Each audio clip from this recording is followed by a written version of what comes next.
Hello, Mr. Ashwin. The Yeah, time can you limit is hear me, sir? 15 minutes. Okay, stick to the time. Yeah, sure. Sure, sir. Okay, so I'll start off. Good afternoon, everyone. So I shall be presenting a paper on improved PKI certificate lifecycle management with centralized device management for industrial IoT scenarios. I'll be quickly going through the significance of the topic, a short overview of what the PKI architecture looks like, and also the proposed system that we are bringing forward, the implementation and the results as well. So, we all know that IoT systems are prone to attacks of various nature, and that the processing capabilities of these IoT devices restrict the use of many resource-intensive security techniques to be implemented on them. So, however, with the onset of devices that have edge capabilities, it is possible to extend the security techniques applied on system with better computational capabilities on these devices as well.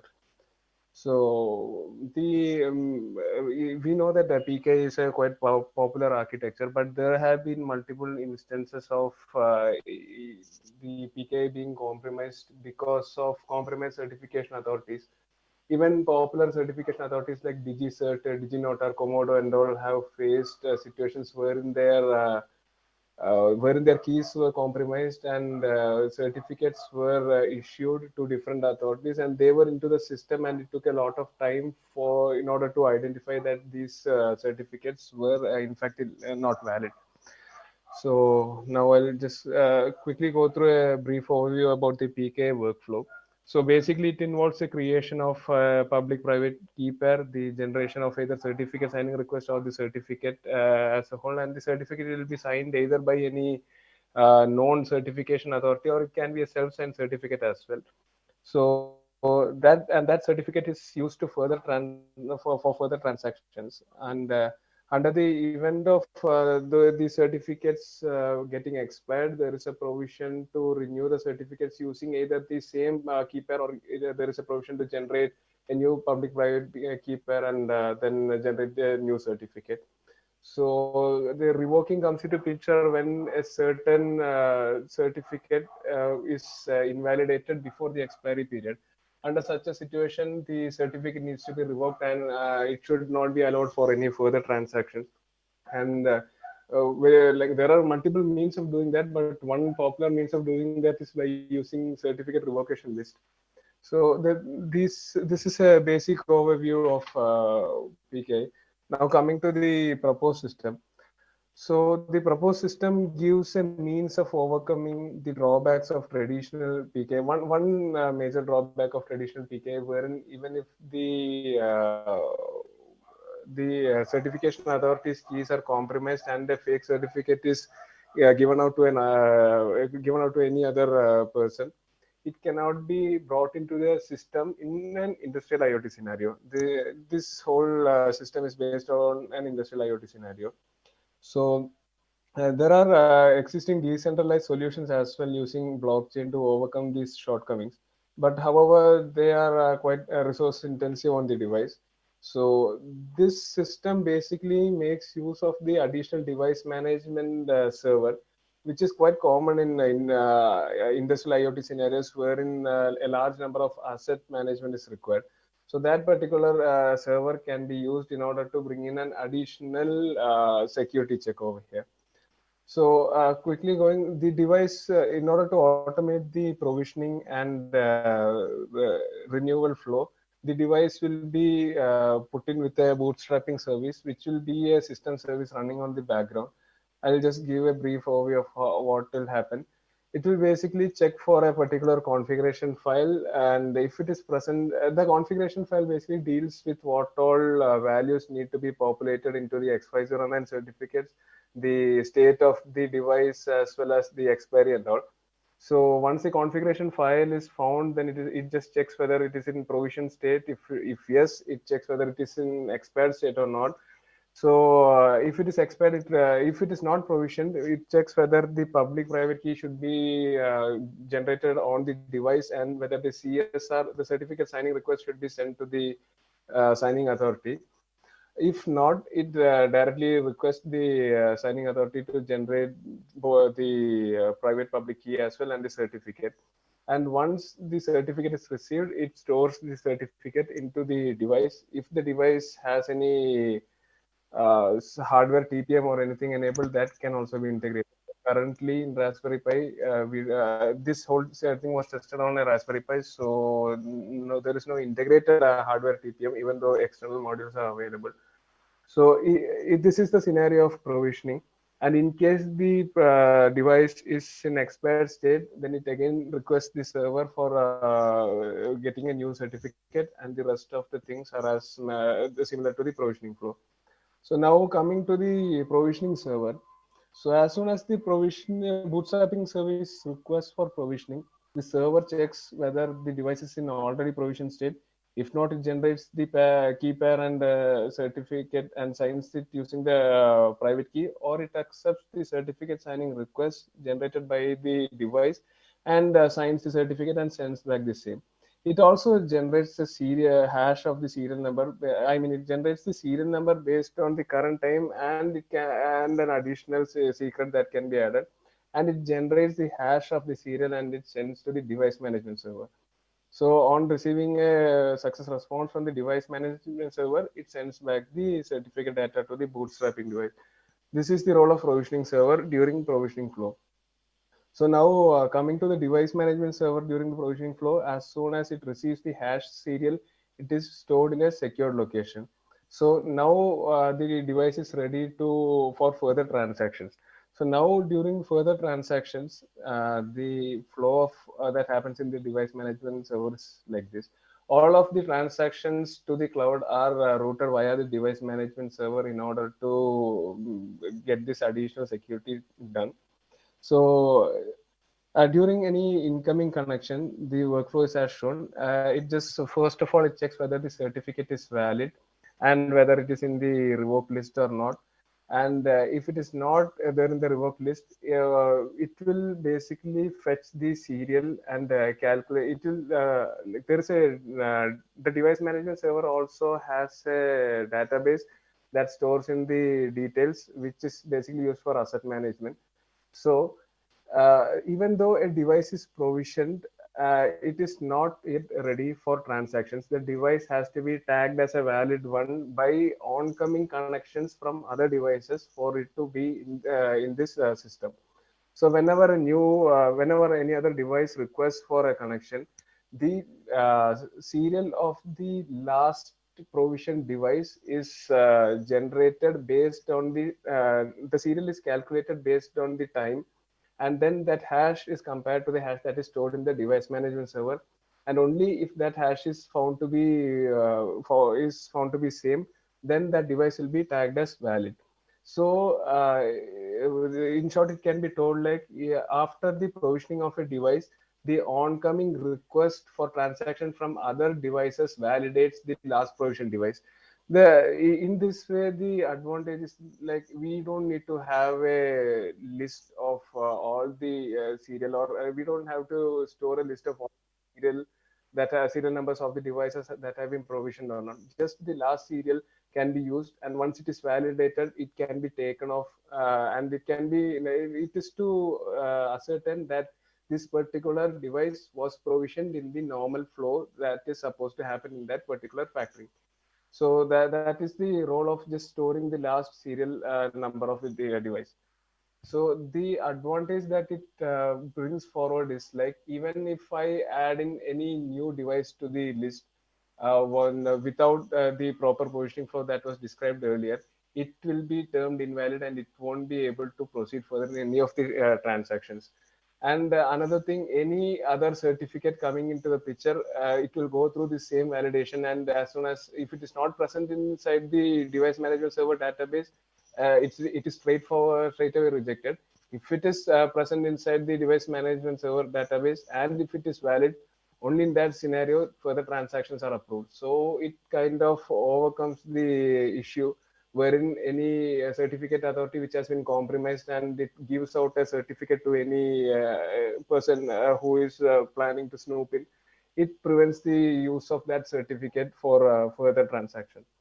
So that is the scenario while provisioning. Now, the renewal as well as revoking is straightforward, like normal PKI. As soon as the bootstrapping service requests for the renewal of the certificate, again it checks whether a new private public key needs to be generated or whether the same thing can be used, and it just signs and generates the certificate. The same status is updated to the device management server to be updated onto the database as well. And in case a certificate needs to be revoked, it is directly stored into the revocation list inside the device management server via device management server. So this and since the flow in any oncoming transaction, as I had discussed before, is via the device management server, and the and the oncoming transaction validates the last provisioned device, and only once the status is valid, only then further transactions are allowed for that particular device. This particular implementation was done on a Raspberry Pi, and the provisioning server was run on a Linux-based machine. Same is the case of the device management server. The MongoDB was used in order to behave as the device management server database. And since we were a OPCOA based simulator was developed in order to demonstrate the data sending, and since it is a real-time data, InfluxDB, which is a real-time database, was used in order to store the data and show them as well. So the results are somewhat like this. This is an X509 certificate. There is no additional fields or anything added. It is plain like the normal X509 certificate. This is the configuration file that the bootstrapping service will be looking for. It basically contains all the data, like the data that has to be populated into the X509 fields, the validity, same. And this is the data stored in the device management server database over here. Like the last device was just added into the database directly without provisioning through the provisioning flow, just to demonstrate the purpose. And this score is nothing but the amount of successful validations done to the total ratio of the successful validations done to the total number of requests. Anything less than 100 means the device is invalid. So this is the output. The OPCA simulator just simulating the pressure temperature of a pump based on a data set was just done in order to demonstrate the real-time functioning. So this is the output on the Influx DV. So I just have a small demo video. I'll just quickly share that as well.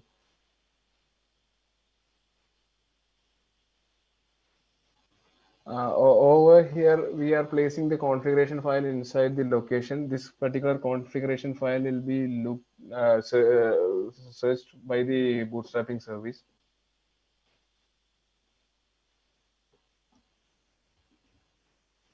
This is the contents of the file that was shared in the slide as well.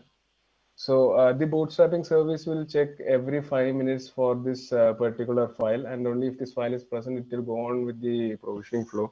So just waiting for the bootstrapping service to pick it up.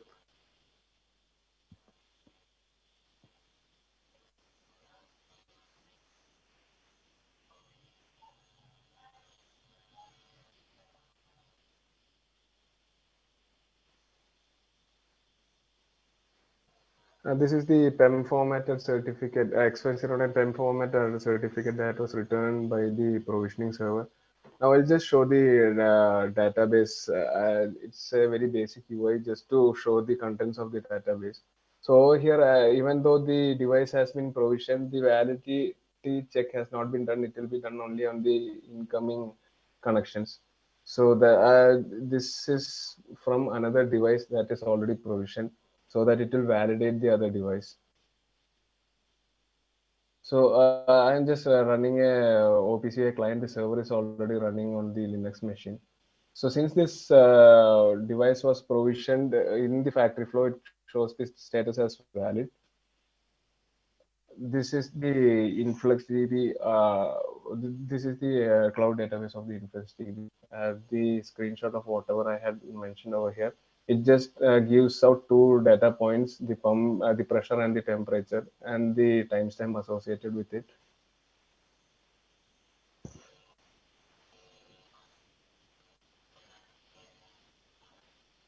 This is the data. We started it a little while back only, so the data points are less.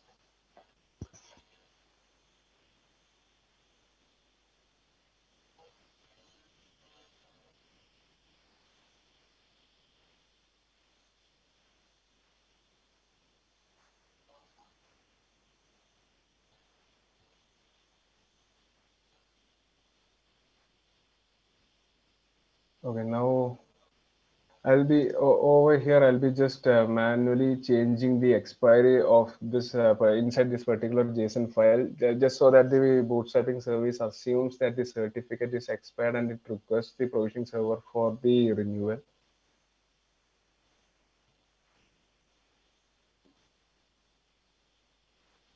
The expiry is basically stored as post time. This is a previous time post time. Now again, in another 5 minutes, it will check for the same, and just waiting for it to check and pick it up.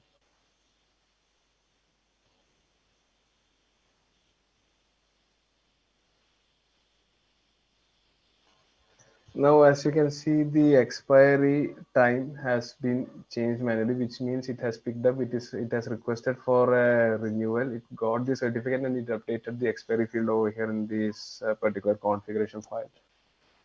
Now, this is the new PEM formatted certificate that was generated. I know it is difficult to compare. And the status is also updated inside the device management server database. Now, I have revoked a particular certificate. I'm going to revoke a particular certificate over here. The all the APIs for revoking, renewing, and provisioning and all are present inside the provisioning server. It is basically a Flask server having the APIs hosted. So now I have revoked a particular certificate, and now we'll try to run the OPC client by using the revoked certificate and check the response from the device management server. It straight away invalidates the certificate because this particular serial number is present inside the revoked list. So that was it. Yeah, thank you. Any questions?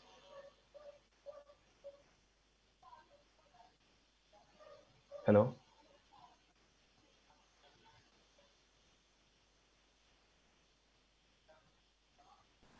Thanks for presenting your research paper. I hope, is there any queries from this or feedbacks from the audience?